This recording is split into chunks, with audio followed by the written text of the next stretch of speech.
नमस्कार दोस्तों, स्वागत है आपका अपने चैनल निक ऑडियंस में। और आज मैं आप सभी के लिए लेकर के आया हूँ BYD की एक नई कार, जिसे आज ही इंडियन मार्केट के अंदर लॉन्च किया गया है। मैं बात कर रहा हूँ BYD Ceylon 7 की। BYD की अभी तक 2 गाड़ियाँ और 2 से 3 गाड़ियाँ इंडिया के अंदर आती हैं। BYD E-Max 7 को उन्होंने अभी इंट्रोड्यूस किया। इससे पहले BYD Atto 3 थी, BYD Seal, ये सभी गाड़ियाँ इंडियन मार्केट में आती है। लेकिन ये जो गाड़ी है, एक तरीके से आप कह सकते हैं कई गाड़ियों का मिक्सचर यहाँ पर BYD ने हमारे सामने पेश किया है। क्योंकि इसकी फ्रंट प्रोफाइल देखेंगे तो BYD Seal से काफ़ी ज़्यादा इंस्पायर्ड लगेगी। लेकिन BYD Seal के अंदर आपको ग्राउंड क्लियरेंस थोड़ा कम देखने के लिए मिलता था, जिसकी वजह से आप हर तरह के रास्तों पर उसे नहीं लेकर के जा सकते। लेकिन ये जो गाड़ी, अगर इसकी साइड प्रोफाइल अगर आप देखेंगे तो यहाँ पर अच्छा खासा आपको ग्राउंड क्लियरेंस देखने के लिए मिल जाता है। इसके अलावा जो इसकी प्रोफाइल है, Seal से काफ़ी ज़्यादा बल्कि और इसकी हाइट भी Seal से काफ़ी ज़्यादा ऊँची यहाँ पर दी गई है। तो ये भी एक इलेक्ट्रिक कार ही रहने वाली है, क्योंकि BYD ज़्यादातर इलेक्ट्रिक कार्स ही मैन्युफैक्चर इंडिया के अंदर कर रहा है। हालांकि बहुत ही जल्द BYD की एक और नई कार इंडियन मार्केट में लॉन्च होने वाली है, जो कि BYD Ceylon, ये आपकी 7 है, वो 6 रहने वाली है, जिसमें हमें 1.5 लीटर का हाइब्रिड इंजन देखने के लिए मिलेगा। लेकिन इसमें सिर्फ आपको एक ब्लेड बैटरी पैक ही दिया गया है, जो कि आप देखते हैं कि BYD हमेशा अपनी कार्स के अंदर इस्तेमाल करती है। और हाल ही में महिंद्रा ने भी अपनी गाड़ियों के अंदर BYD के ही बैटरी पैक्स को इस्तेमाल किया है। तो इतने कमाल के बैटरी पैक इन गाड़ियों के अंदर इस्तेमाल किए जाते हैं। बाकी आज की वीडियो में सारी डिटेल मैं आपसे शेयर करने वाला हूँ कि इस गाड़ी के अंदर में क्या कुछ देखने के लिए मिलता है, क्या कुछ फीचर्स हैं, स्पेसिफिकेशंस हैं, कितनी रेंज प्रोवाइड करती है और किस प्राइस पॉइंट पर आखिर इसे इंडिया के अंदर लॉन्च किया गया है। तो कुछ भी मिस आपसे ना हो, इसलिए वीडियो में लास्ट तक आप जरूर बने रहिएगा। अभी हम आ चुके हैं गाड़ी के इंटीरियर में और शुरुआत करेंगे एक बार डोर पैनल के साथ में। डोर्स में आपको क्या कुछ देखने के लिए मिल रहा है, तो देखिए सबसे पहले तो यहाँ पर सॉफ्ट टच है हर जगह ही, जहाँ भी आप टच करते हैं। यहाँ पर चाहे यहाँ पर ये अलकंटारा लेदर टाइप की थोड़ी फिनिश, यहाँ पर हार्ड प्लास्टिक है, यहाँ अगेन सॉफ्ट टच आ जाता है। आपको IRVM सारे आपको इलेक्ट्रिकल एडजस्टमेंट यहाँ पर मिलते हैं दोनों साइड के। चारों पावर विंडो है 1 टच डाउन के साथ में, और चाइल्ड सेफ्टी लॉक वगैरह यहाँ पर दिया गया है। बूट रिलीज करने के लिए नीचे की तरफ बटन मिल जाता है और डायनोडियो के यहाँ पर म्यूजिक सिस्टम इस्तेमाल किया गया है। बात करें सीट्स के एडजस्टमेंट की, तो इलेक्ट्रिकल एडजस्टमेंट सीट आपको यहाँ मिलती है, जो कि 12 वे यहाँ पर दी गई है। तो सीट को एडजस्ट करेंगे बाद में, पहले आ जाते हैं एक बार कार के इंटीरियर में और इंटीरियर में चेकआउट कर लेते हैं क्या कुछ हमें देखने के लिए मिलने वाला है। तो गाड़ी के इंटीरियर में आ चुके हैं और ये देख लीजिए किस तरीके से यहाँ पर डोर हैंडल्स वगैरह देखने के लिए मिल रहे हैं। और पूरे डैशबोर्ड पर भी जहाँ भी देखेंगे आप सॉफ्ट टच ही देखने के लिए मिलेगा। यहाँ पर फिंगरप्रिंट टाइप का दिया गया है इस तरीके से, और ये रहता है ओवरऑल इंटीरियर। जहाँ पर आप देखेंगे जिस तरीके की BYD की बाकी कार्स में भी हमने देखा है कि पूरा जो है टेक ओरिएंटेड रहता है। टैग फीचर्स और ये स्क्रीन डिस्प्लेज वगैरह बहुत ज़्यादा हमें BYD की गाड़ियों में देखने के लिए मिलती है। तो वही सेम चीज़ यहाँ पर भी हमें देखने के लिए मिलती है और 360 डिग्री रोटेटेड स्क्रीन्स वगैरह यहाँ पर दी जाती हैं। तो वही चीज़ यहाँ पर भी है। सबसे पहले इंफोटेनमेंट सिस्टम का साइज़ एक बार आप देख लीजिए कि मेरे हाथ से भी कितना ज़्यादा बड़ा यहाँ पर इसका इंफोटेनमेंट सिस्टम का साइज़ रहने वाला है। और यहीं से आप इसके एडास के सभी फीचर्स को देख सकते हैं। लेन कीप असिस्ट है, blind spot detection, door open warning, intelligent high beam, ये इलेक्ट्रॉनिक स्टेबिलिटी कंट्रोल है, हिल डिसेंट पर कंट्रोल मिल जाता है, पार्किंग असिस्ट के सभी फीचर्स मिल जाते हैं, लेन डिपार्चर असिस्ट है, कोलिजन अवॉइडेंस असिस्ट के लिए कितने फीचर, कितने ज़्यादा यहाँ पर एडास के फीचर इस गाड़ी के अंदर देखने के लिए हमें मिल रहे हैं। ये यहाँ पर आप स्टॉप करके भी देख सकते हैं। ये सेफ्टी असिस्ट हैं। इसके अलावा ड्राइविंग असिस्ट में आते हैं इंटेलिजेंट क्रूज कंट्रोल वगैरह यहाँ पर दिए गए हैं। पार्किंग असिस्ट में आते हैं रियर और पार्किंग सेंसर्स वगैरह यहाँ पर है। एनर्जी की तरफ जब हम आते हैं तो एनर्जी मैनेज यहाँ पर आप देख सकते हैं कितनी परसेंट अभी चार्ज है। 98% अभी गाड़ी चार्ज है। रीजनरेटिव ब्रेकिंग सिस्टम के कई मोड यहाँ पर मिल जाते हैं। हाई मोड में रखना है रीजनरेटिव ब्रेकिंग सिस्टम, या फिर स्टैंडर्ड मोड में रखना है। इसके अलावा रेंज डिस्प्ले मोड, ये सभी चीज़ें हैं। और सिस्टम में आते हैं तो bluetooth hotspot, LAN connecting device, audio, display, version system और एप्स वगैरह यहीं से आप देख सकते हैं। इसके अलावा जब आप आ जाते हैं व्हीकल में, तो कैबिन के अंदर एयर फ्लो आपको कहाँ पर रखना है, किस तरीके से नोटिफिकेशंस वगैरह, लॉक और सीट की अरेंजमेंट, ये आप टेल गेट कहाँ पर उसे लॉक करना है, कौन सी पोजीशन पर, वो सारी चीज़ें हैं। Auto power on off, closing Windows वगैरह। इसके अलावा सीट्स के एडजस्टमेंट पर आ जाते हैं तो वो भी आप यहाँ पर मेमोरी सीट्स 2 स्टेप में दी जाती है। इसके अलावा अगर आपको एडजस्ट करनी है तो वो भी आप यहीं से इस तरीके से एडजस्ट कर सकते हैं। कहीं से भी लंबा सपोर्ट करना है, बैक सपोर्ट करना है, तो वो सारी चीज़ें आप यहीं से कर सकते हैं। बाकी इंस्ट्रूमेंट क्लस्टर के यहाँ पर कंट्रोल्स आपको मिल जाते हैं। AC का फ्लो है, इस तरीके से कितना आपको रखना है, शेड्यूल में रखना है, वो भी चीज़ें आप यहाँ पर कर सकते हैं। कैबिन प्रिपरेशन इस तरीके से, और लाइट एम्बिएंट लाइटिंग वगैरह यहाँ पर मिल जाती है। एनर्जी, ये सभी चीज़ें मैं आपको दिखा चुका हूँ।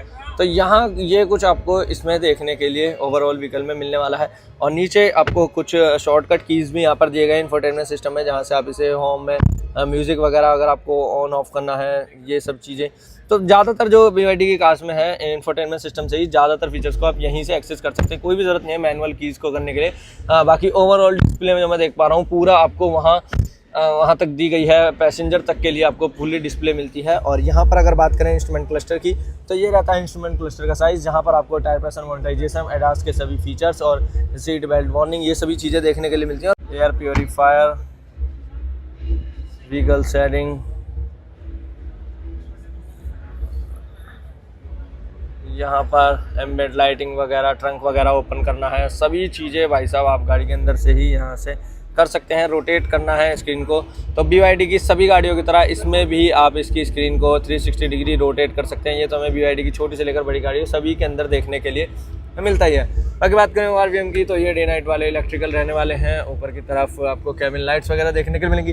कोई भी सनरूफ वगैरह नहीं है, बड़े साइज़ की मून रूफ यहाँ पर ज़रूर दी गई है, सनरूफ कोई भी नहीं है। और ये अच्छी चीज़ है कि हम इंडियन के लिए मून रूफ ही काफ़ी है, वरना सड़कों पर निकलना आम बात हो जाती है। और यहाँ दिए गए हैं इसके कप होल्डर्स और आर्म रेस्ट के नीचे अच्छा खासा स्पेस यहाँ पर देखने के लिए आपको मिलेगा। सेंटर में है इसका ट्रांसमिशन, ड्राइव, न्यूट्रल और रिवर्स में स्विच करने के लिए। देख रहे हैं ना किस तरीके से दिया गया है, यहाँ से आप इसे इस तरीके से स्विच करेंगे। इसके अलावा आइडल स्टार्ट स्टॉप के लिए स्विच है, AC के कंट्रोल्स कुछ यहाँ पर दिए गए हैं, मोड सिलेक्टर है, स्टार्ट स्टॉप है, वॉल्यूम के लिए नॉब और इलेक्ट्रॉनिक पार्किंग ब्रेक यहाँ पर देखने के लिए आपको सेंटर में मिलेगा। और ड्यूल यहाँ पर वायरलेस चार्जिंग पैड यहाँ पर दिया गया है, AC वेंट्स नीचे की तरफ है। और यहाँ पर देख लीजिए कितनी प्यारी प्यारी सी फिनिश जो है आपको डिफरेंट टाइप की देखने के लिए मिलेगी। इसके डैशबोर्ड पर एक यहाँ पर डिस्प्ले दी गई है, हेड अप डिस्प्ले आगे की तरफ, यहाँ पर देखेंगे ये सभी चीज़ें हैं। और बाकी यहाँ पर भी पूरी अच्छी फिनिश, ये ओवरऑल जो है ना यहाँ पर ग्लास एरिया ही यहाँ पर बनाया गया है पूरे तरीके से। और स्टीयरिंग व्हील को देखेंगे तो यहाँ पर स्टीयरिंग व्हील ये रहा, डी कट स्टीयरिंग व्हील यहाँ पर रहने वाला है अच्छी फिनिश के साथ में। सेंटर में BYD का लोगो, ये म्यूज़िक कंट्रोल्स यहाँ पर दिए गए हैं, वॉइस के लिए माइक्रोफोन और कॉल के रिलेटेड। और यहाँ पर मिल जाते हैं आपको इसके स्मार्ट क्रूज़ कंट्रोल्स और बाकी छोटे मोटे फीचर्स एडास से रिलेटेड यहीं पर मिलते हैं। और बात करें स्टीयरिंग व्हील की एडजस्टमेंट की, तो ये आपको मैनुअल ही देखने के लिए मिलेगी, जिसमें tilt and telescopic both way में यहाँ पर ये दी गई है। इसके अलावा क्या कुछ है, तो वाइपर्स यहाँ पर दिए गए हैं, वाइपर के कंट्रोल, और इस साइड में मिल जाते हैं आपको इसके हेडलैम्प्स के कंट्रोल। ये कुछ ओवरऑल रहती है कहानी इसके इंटीरियर की। और पैसेंजर साइड यहाँ पर देखते हैं तो वैनिटी मिरर बिल्कुल यहाँ पर दिया गया है। और एडजस्टमेंट जो है इनकी वो ज़्यादा पीछे तक नहीं होने वाली है। और मून रूफ ऊपर की तरफ, सेकंड रो में। अभी आ गए हैं हम व्हीकल की सेकंड रो में। फर्स्ट रो में मैंने आपको सब कुछ दिखा दिया किस तरीके का रहने वाला है। सेकंड रो में कोई भी यहाँ पर कर्टन्स वगैरह नहीं दिए गए, लेकिन सॉफ्ट टच आपको, सॉफ्ट फैब्रिक हर जगह देखने के लिए मिलेगा। और यहाँ पर डायनोडियो के म्यूजिक सिस्टम के लिए ट्विटर, और यहाँ पर स्पीकर की प्लेसमेंट और बाकी सॉफ्ट टच यहाँ पर यार बहुत अच्छा सॉफ्ट टच डोर्स पर दिया गया है। बात करें इंटीरियर में स्पेस की, यहाँ पर इतना कुछ स्पेस देखने के लिए मिलेगा। तीनों एडजस्टेबल हेडरेस्ट हैं। सेकंड रो में एक आर्मरेस्ट दिया गया है, जिसके अंदर आपको यहाँ पर स्पेस और ये कप होल्डर्स वगैरह देखने के लिए यहाँ पर मिल जाएंगे। अच्छा खासा स्पेस है, कप होल्डर्स वगैरह दिए गए हैं सेकंड रो में। अब आ जाते हैं इंटीरियर में, और देखिए भाई पूरा फैल जाऊंगा ना तब भी मैं अपने नीज को जो है ना आगे वाली सीट तक टच नहीं कर पाऊंगा, जबकि सर ने पूरी सीट जो है वो पीछे की हुई है।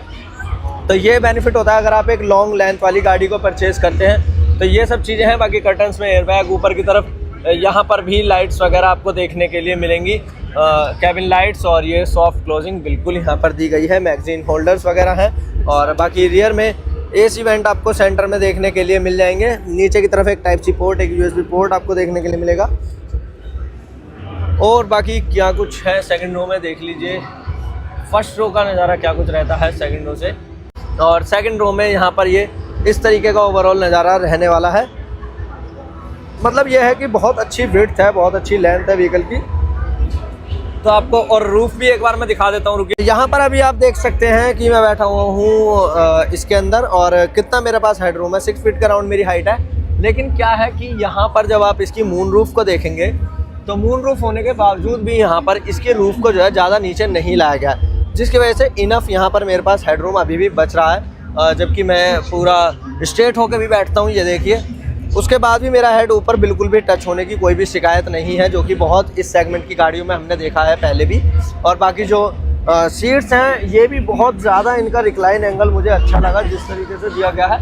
और बाकी क्वार्टर ग्लास पैनल के नाम पर तो ये थोड़ा सा ही है। बाकी अगर डोर्स को कर लेते हैं एक बार बंद, तो उसके बाद में आप यहाँ पर देखेंगे कि इतने कुछ विजिबिलिटी है, कोई भी प्रॉब्लम नहीं है। हेडरूम, नी रूम, बाकी सभी चीज़ें जो है वो ओके परफॉर्मेंस यहाँ पर मुझे लगी। अब चलते हैं एक बार इसके बूट स्पेस की तरफ और वहाँ आपको दिखा देता हूँ क्या कुछ हमें देखने के लिए मिल रहा है। तो ओपन कर लेते हैं डोर को।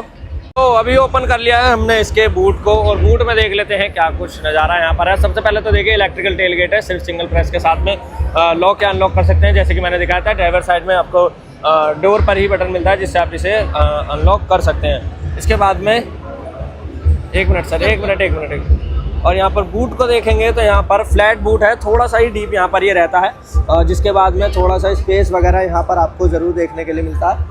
और अगर इससे थोड़ा सा उठाते हैं तो यहाँ पर देखेंगे क्या चार्जर रखने के लिए थोड़ी जगह ज़रूर मिलती है, लेकिन कोई भी स्पेयर व्हील यहाँ पर नहीं मिलता है। स्पेयर व्हील कोई भी नहीं दिया गया, लेकिन चार्जर रखने के लिए जगह आपको इतनी ज़रूर यहाँ पर देखने के लिए मिलने वाली है। बाकी बूट लैम्प दिया गया है, थोड़ा छोटा मोटा सामान फैले वाले ना, तो उसके लिए तो साइड में स्पेस है। अंदर पीछे भी आपको एक बेस वगैरह, ट्विटर वगैरह, स्पीकर्स यहाँ पर डाइन ऑडियो के देखने के लिए मिलेंगे। दोनों साइड में लैंप्स वगैरह आपको मिल जाते हैं। और 60-40 स्प्लिट सीट ऑप्शन के साथ में आती है BYD की न्यू सीलियन 7। और अगर आप इसको बंद करना चाहते हैं, सिंगल आपको इस तरीके से प्रेस करना है और ये इलेक्ट्रिकल टेल गेट के ऑप्शन के साथ में आती है, अपने आप क्लोज हो जाती है। रूफ में इंटीग्रेटेड मिलेगा आपको छोटा सा पार्ट स्पॉइलर का, 2 पार्ट स्पॉइलर है। ऊपर की तरफ हाई माउंट है और वाइपर कोई भी इसमें नीड नहीं है, क्योंकि स्लोप जो है रूफ का वो बहुत ज़्यादा है। लेकिन आपको डिफोगर की प्लेसमेंट ज़रूर देखने के लिए मिलेगी। BYD टेक की LED टेल लैंप्स आपको देखने के लिए यहाँ पर मिल जाएंगी। कनेक्टिंग वाली टेल लैंप्स रहने वाली हैं। EV ऑल व्हील ड्राइव, जी हाँ, ऑल व्हील ड्राइव सिस्टम के साथ में यहाँ पर लॉन्च की गई है BYD Cillian 7 4.5S। BYD Cillian 7 की बड़ी सी ब्रांडिंग, BYD का लोगो आपको देखने के लिए यहाँ पर मिल जाएगा। रियर में 1 2 3 4 पार्किंग सेंसर्स हैं। रियर व्यू कैमरा कहाँ पर प्लेस है, यहाँ पर प्लेस किया गया है इसका रियर व्यू कैमरा। और जिस तरीके से बम्पर का डिज़ाइन वगैरह है वो आप देख सकते हैं कितना ज़्यादा शानदार है। यहाँ पर मिलता है इसका आपको चार्जिंग सॉकेट और यहाँ पर देख सकते हैं किस तरीके से लाइट के द्वारा दिखा देता है कितनी चार्जिंग वगैरह है। अभी 98% बैटरी चार्ज है। बाकी फास्ट चार्जिंग और नॉर्मल चार्जिंग दोनों का ही ऑप्शन यहाँ पर आपको देखने के लिए मिल जाता है। बात करें डोर्स की और इसकी साइड प्रोफाइल की ओवरऑल, तो यहाँ पर देखेंगे किस तरीके कितना ज़्यादा स्लोप इसके रूफ में रहता है। और डोर हैंडल्स की बात करूँ तो फ्लैश डोर हैंडल्स यहाँ पर गाड़ी में आपको देखने के लिए मिल जाते हैं। इस तरीके से आप इसे अनलॉक कर सकते हैं। बाकी ग्लाइडिंग का ओवरऑल पार्ट, बाबू बिल्कुल चाहिए, ग्लाइडिंग का ओवरऑल पार्ट आपको मिलेगा ब्लैक फिनिश में। और इसके अलावा बात करें व्हील्स के बारे में, 20 इंच के अलॉय व्हील यहाँ पर दिए गए हैं। 245 का यहाँ पर टायर साइज रहने वाला। फ्रंट और रियर दोनों में ही डिस्क ब्रेक का सेटअप है। रेड कैलिपर बहुत ही प्यारे यहाँ पर लग रहे हैं इसके अलॉय व्हील के साथ में। बाकी क्या कुछ है, पूरा ब्लैक यहाँ पर पियानो ब्लैक फिनिश रहता है। UV प्रोटेक्टेड वाले यहाँ पर ग्लास यूज़ किए गए हैं इस गाड़ी के अंदर। और ब्लैक टिंटेड पता नहीं क्यों बहुत ज़्यादा लग रहे हैं मुझे। और बाकी क्या कुछ है, ऊपर का कोई रेडार वगैरह है नहीं, बिल्कुल भी कुछ भी नहीं है। और बाकी साइड से देखेंगे, ये है जी गाड़ी की पूरी सील वाली लुकिंग। सीलियन सीगल को हम चाह रहे थे कि लॉन्च हो जाए, इंडिया के अंदर आ जाए BYD सीगल, लेकिन अभी तक उसकी कोई अपडेट नहीं है। सीलियन 7 अभी आपने देखी, सीलियन 6 भी है जिसका लॉन्च अभी कुछ टाइम बाद इंडिया के अंदर होने वाला है। साइड मिरर्स काफ़ी बड़े साइज़ के और यहाँ पर कैमरे की प्लेसमेंट आपको देखने के लिए मिल जाएगी। ब्लाइंड स्पॉट डिटेक्शन मिरर्स यहाँ पर दिए गए हैं। BYD डिज़ाइन की यहाँ पर बड़ी सी बैचिंग। ओवरऑल साइड प्रोफाइल बहुत ही प्रीमियम और बहुत ही एक स्पोर्ट्स कार। जिस तरीके से BYD सील है, सील में आपको ग्राउंड क्लियरेंस वगैरह बहुत ही कम देखने के लिए मिलता है, लेकिन इसके अंदर अगर आप देखते हैं तो यहाँ पर आपको अच्छा ग्राउंड क्लियरेंस देखने के लिए मिल जाता है। बाकी गाड़ी की जो रूफ वगैरह है वहाँ पर मून रूफ मिलती है, सनरूफ वगैरह कोई भी प्लेस नहीं है। और सामने की तरफ कैमरे की प्लेसमेंट आपको यहाँ पर मिल जाएगी, क्योंकि गाड़ी के अंदर लेवल 2 ADAS सिस्टम भी देखने के लिए मिल जाता है। बात करूँ गाड़ी की फ्रंट प्रोफाइल के बारे में, जो कि ये कुछ रहती है। LED DRLs देख लीजिए कितने शानदार हैं। और LED भाई साहब हेडलैम्प्स कितने प्यारे डिज़ाइन के साथ में दिए गए। बिल्कुल BYD का शानदार डिज़ाइन यहाँ पर बेहद प्यारा लग रहा है, बहुत ही बारीकी से झलक रहा है। जिस तरीके से आप इस डिज़ाइन को देखेंगे, इस तरीके के हेडलैम्प्स मैंने अभी तक इस प्राइस पॉइंट पर और इस तरह की सेगमेंट की गाड़ियों में नहीं देखे हैं। बाकी अगर देखते हैं आप इसके बोनट को, लाइन्स वगैरह, कट एंड क्राइसिस वगैरह काफ़ी ज़्यादा आपको देखने के लिए यहाँ पर मिलने वाली है। और फ्रंट में पार्किंग सेंसर्स हैं, फ्रंट व्यू कैमरा यहाँ पर प्लेस किया गया है। फ्रंट में एक बड़े से साइज की रेडार मिल जाती है, यानी कि गाड़ी के अंदर आपको लेवल 2 ADAS सिस्टम जैसे कि मैंने बताया दिया गया है। बाकी ये गार्निश वगैरह आपको यहाँ पर ज़रूर देखने के लिए मिल जाएगी इस गाड़ी में। तो ये रहता है ओवरऑल गाड़ी का आउटर स्ट्रक्चर। और बाकी 2 आपको वाइपर्स वगैरह हैं, रिक्वेस्ट सेंसर बटन ड्राइवर और पैसेंजर साइड दोनों में ही आपको देखने के लिए मिल जाएंगे। मिशेलिन इनके यहाँ पर टायर्स इस्तेमाल किए गए, 20 इंचेस का एलॉय का साइज़ यहाँ पर रहने वाला है। BYD की ब्रांडिंग बोनट पर बहुत ही प्यारी सी लुकिंग। जी हाँ, पैसेंजर साइड में भी आपको बटन मिल जाएगा कीलेस एंट्री का। अब बात कर लेते हैं इस गाड़ी के साथ में आने वाले वेरिएंट्स ऑप्शन के बारे में। तो आपको बता दूं ये गाड़ी हमें 2 वेरिएंट के अंदर देखने के लिए मिलने वाली है, जिसमें सबसे पहला है सीलियन 7 प्रीमियम, जिसके साथ में इस गाड़ी में हमें 82.57 किलोवाट आवर का lithium ion battery pack, blade battery pack देखने के लिए मिलने वाला है, जिससे ये गाड़ी हमें सिंगल चार्ज में रेंज प्रोवाइड करके देने वाली है 567 किलोमीटर्स की। इस वाले वेरिएंट की अगर हम बात करते हैं एक शोरूम प्राइस की, तो कॉस्ट करने वाली है 48,90,000 रुपये। यहीं पर बात करें अगर हम इसके सेकंड वेरिएंट के बारे में, तो वो आता है सीलियन 7 का परफॉर्मेंस वेरिएंट, जिसके साथ में हमें सेम 82.56 किलोवाट आवर का ब्लेड बैटरी पैक देखने के लिए मिलने वाला है। लेकिन यहाँ पर रेंज थोड़ी सी कम हो जाती है, अराउंड आपको 542 किलोमीटर की सिंगल चार्ज में रेंज देखने के लिए मिलेगी। और प्राइस कॉस्ट करने वाली है 54,90,000 रुपये एक्स शोरूम। इसके अलावा गाड़ी आपको कैसी लग रही है एक बार मुझे कमेंट करके ज़रूर बताइएगा। वीडियो अच्छी लगी वीडियो को लाइक शेयर करना ना भूलें। इसी तरह की इंटरेस्टिंग वीडियोस के लिए चैनल को सब्सक्राइब जरूर कर लें और प्रेस कर दें बेल आइकन।